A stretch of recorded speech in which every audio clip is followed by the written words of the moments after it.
এই এভরিওয়ান, কি অবস্থা সবার? আশা করি সবাই ভালো আছেন। তো এখন ঘড়িতে সময় 5টা বেজে 54 মিনিট, প্রায় 6টা। তো বেরিয়ে পড়ছি, আর আজকে বেরিয়ে পড়ছি আরেকটা টপিক নিয়ে। তো আজকে কথা বলবো আপনাদের সাথে। আমি এই বাইকটা প্রায় 10,500 কিলোমিটার রান করে ফেলছি। তো এই 10,500 কিলোমিটার কিংবা 10,000 কিলোমিটার রাইডিং এক্সপিরিয়েন্সে এই বাইকটা থেকে আমি কি কি পাইছি না পাইছি, এই জিনিসটা আমি আপনাদের সাথে শেয়ার করব। মূলত এই জিনিসটা যদি শেয়ার করতে যাই তাহলে আমাদের দুইটা দিক ধরতে হবে। একটা হচ্ছে ভালো দিক, মন্দ দিক। কারণ একটা বাইক চালাইলে এটা ভালো মন্দ সব দিকে বোঝা যায়। আর 10,000 কিলোমিটার কিন্তু বাইক কম না। 10,000 কিলোমিটার রাইড করার পরে একটা বাইক সম্পর্কে মোটামুটি ভালো একটা আইডিয়া আসে যে বাইকটা আসলে কেমন চলতেছে কিংবা ফিউচারে কেমন চলবে।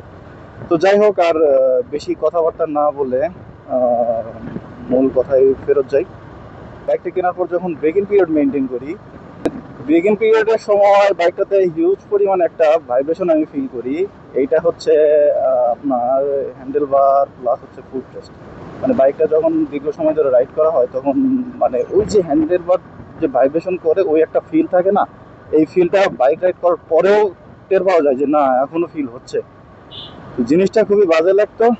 ভাবছিলাম হয়তো বা রিডিউস হলেও খুব বেশি যে রিডিউস হবে তা না। তা এখন হচ্ছে আপনার, যখন আমি ব্রেকিং পিরিয়ডটা পার করে ফেলি ঠিক ওই টাইমে ভাইব্রেশন অনেকটাই মিনিমাইজ হয়। আর 4,000 কিলোমিটার রান করার পরে একেবারেই ভাইব্রেশনটা নাই। পরবর্তীতে আহ, যে জিনিসটা আমি খেয়াল করি সেটা হচ্ছে যে বাইকটা যখন হাত ছেড়ে দেওয়া হয় তখন বাইকটা ডান দিকে টানে। এই জিনিসটা আমি যখন সার্ভিস সেন্টারে বলি তো ওখানে মানে বল রেসারটা খুলে ভালোভাবে ফিটিং করে দেয়। পরবর্তীতে এই প্রবলেমটা থাকে না, এটা সলভ হয়ে যায়। তো এই জিপিএক্স এর এই ট্যাঙ্কটা একটু কটকট কটকট একটা আওয়াজ করে যখন বাইক রাইড করা হয়। আর আমি অনেকবার চেষ্টা করছি এই সব গ্যাপ দিয়ে রাবার দিয়ে একটু মানে এই যে দেখেন এখনো রাবার এখানে আছে, এই ধরনের রাবার দিয়ে এই জিনিসটা সলভ করার জন্য কিন্তু পারিনি। পরবর্তীতে আমি মডিফাই করে এটা সলভ করছি। এটা ভিডিও আমার চ্যানেলে দেওয়া আছে আমি কিভাবে কি করছি, চাইলে দেখে নিতে পারেন।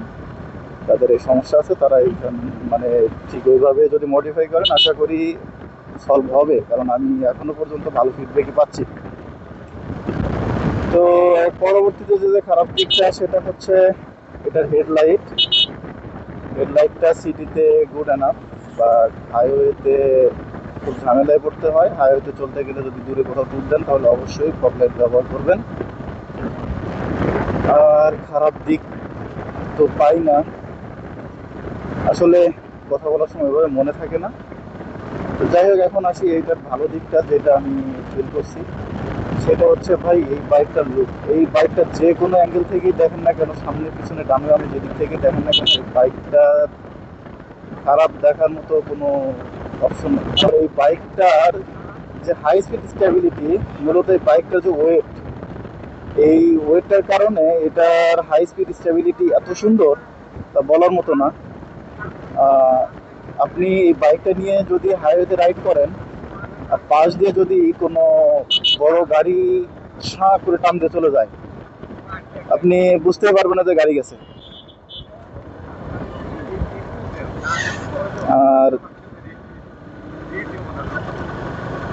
এই বাইকটার যে ইনিশিয়াল টর্ক যেটা মাখন, মানে আপনি কোনো গাড়ি যদি ওভারটেক করতে চান আপনি ফুললি কনফিডেন্সের সাথে সেটা ওভারটেক করতে পারবেন, কোনো সমস্যা হবে না।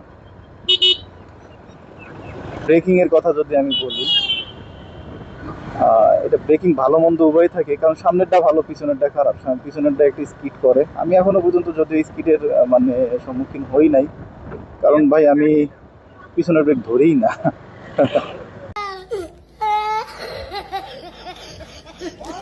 আমি অলওয়েজ সামনের ব্রেক ব্যবহার করি, ইঞ্জিন ব্রেক ব্যবহার করি। আর ব্রেকিং এর কথা যেহেতু বললাম, আপনি যদি গতিতে থাকেন ইঞ্জিন ব্রেক সামনের ব্রেক দুইটা একসাথে, পরবর্তীতে গিয়ার মানে পিছনের ব্রেক যদি ধরেন স্কিড করবে না, আপনি খুব ভালোভাবেই বাইকটা কন্ট্রোল করতে পারবেন। আর পরবর্তী যে ভালোর দিক সেটা হচ্ছে বাইকটার মাইলেজ। অলওয়েজ আমি এই বাইকটা থেকে 40+ মাইলেজ পাই। আমি গতবার মাইলেজ পাচ্ছি প্রায় 45। আমি অ্যাভারেজে ধরি, আমি 40+, 40 থেকে 42 মাইলেজ আমি অ্যাভারেজ ধরে চলি।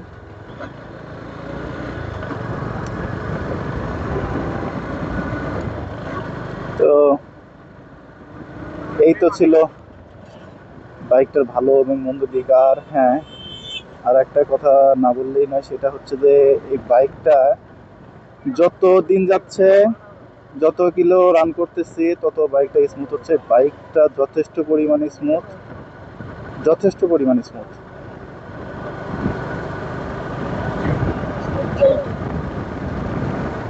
মানে এই বাইকটা যখন আপনি রাইড করবেন, মানে ফিল করবেন যে হ্যাঁ আপনি রাইড করতেছেন।